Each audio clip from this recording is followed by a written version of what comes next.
你好，我是李松，是一名独立的奥地利学派经济学研究者。多年前我开始接触经济学，学习过众多经济学派的理论，直到开始学习奥地利学派经济学，才让我感觉见到了经济学的庐山真面目。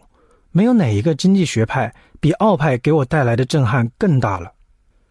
据说清朝的康熙皇帝刚开始学习几何学的时候，他又是震惊又是恐惧。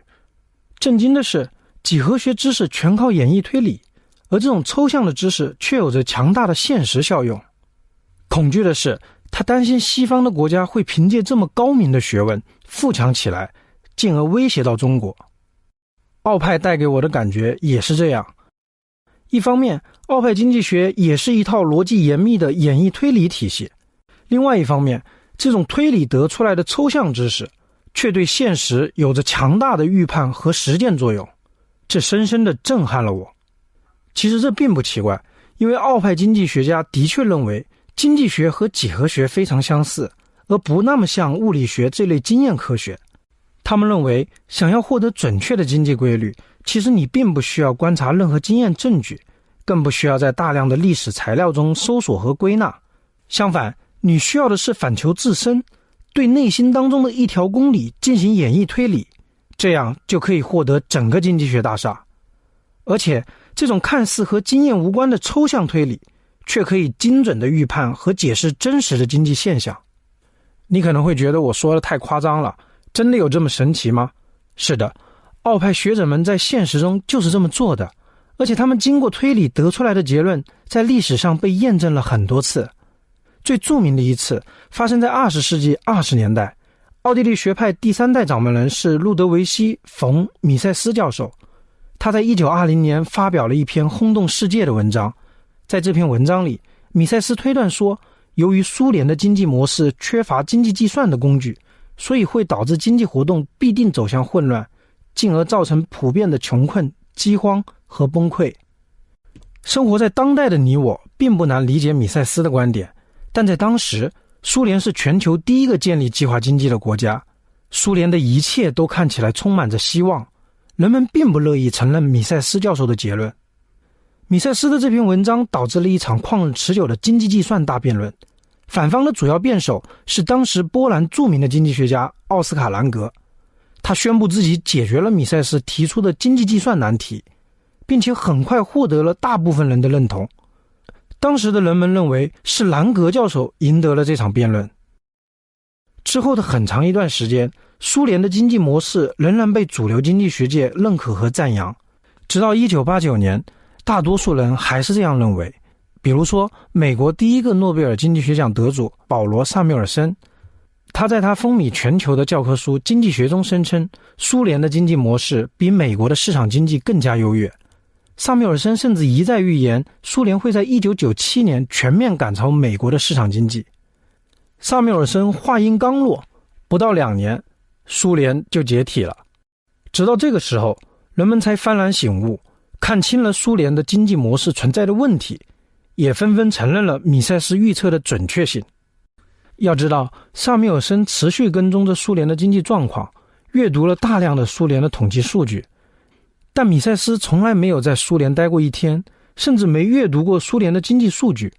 他只是坐在自己的扶手椅上，安安静静地推理出他的结论。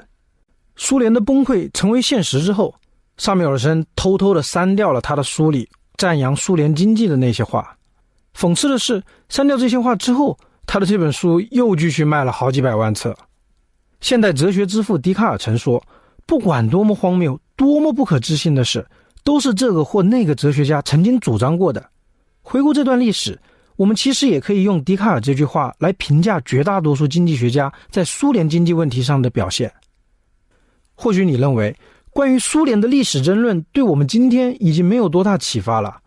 毕竟改革开放带来了惊人的经济繁荣，苏联经济面临的问题已经离我们很遥远了。那么，不妨来看看另一个离我们不那么遥远的案例。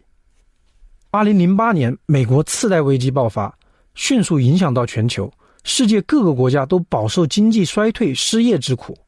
英国女王伊丽莎白有一次来到英国经济学的重镇伦敦政治经济学院，她质问当时在场的所有经济学家，他说，你们都是天天研究经济的人，为什么没有一个人预测到这次经济危机呢？台下鸦雀无声，没有人能接得上话。但是有一小撮经济学家，他们在女王的责备下其实是无辜的，这就是我们奥地利学派的经济学家，因为他们早就预测到了这次危机，而且在事前就给出了详尽的预测逻辑。比如说，早在次贷危机爆发之前，有一位华尔街的投资人，他叫彼得希夫，希夫就利用奥地利学派的货币理论和经济周期理论进行预测。他说，美国未来会有一场巨大的经济危机。2006年的时候，他出版了一本书，名字叫做《美元大崩溃》。在这本书当中，彼得希夫给出了13个关于美元和经济危机的预测，这其中的10个预言，事后看是完全应验了的。而在美国国会，还有一位奥地利学派经济学者，早在2001年国会发言时，他就指出了房地产刺激贷款的危险性，并提示未来会有一场经济大衰退。这个人就是美国总统候选人罗恩·保罗。那是不是奥派只是恰好蒙对了呢？就像很多人都声称自己预测了某次危机，停摆的钟表一天还可以蒙对2次呢？当然不是。在1929年的美国大萧条时代，奥地利学派也有这类先见之明。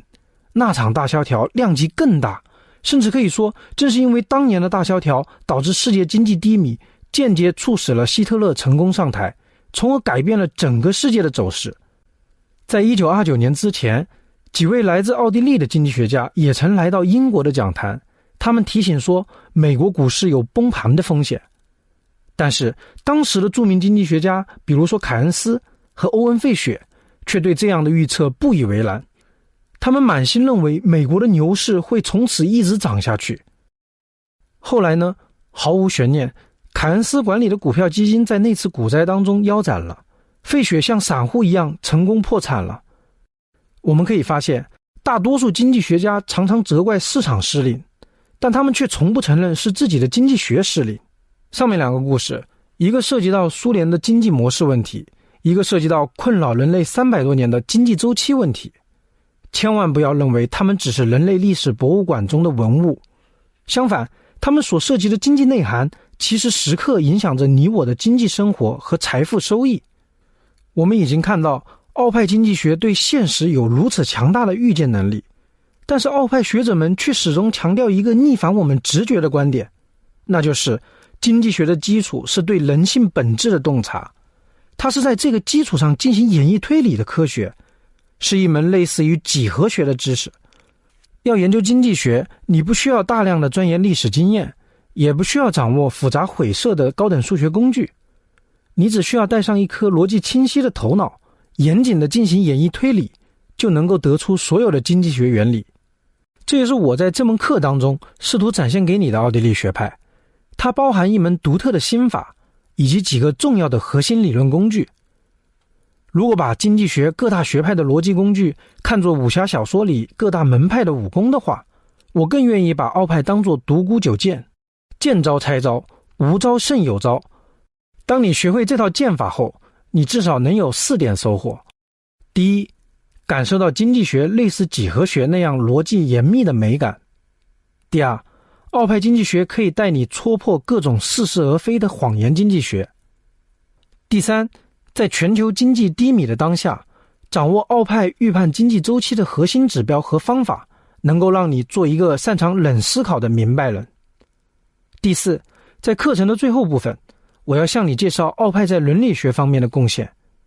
要知道，经济活动其实是人与人之间的互动，而伦理学就是研究人与人之间的冲突的。了解了伦理学，就能够帮助你建立起看待经济学问题的崭新视角。欢迎你的订阅。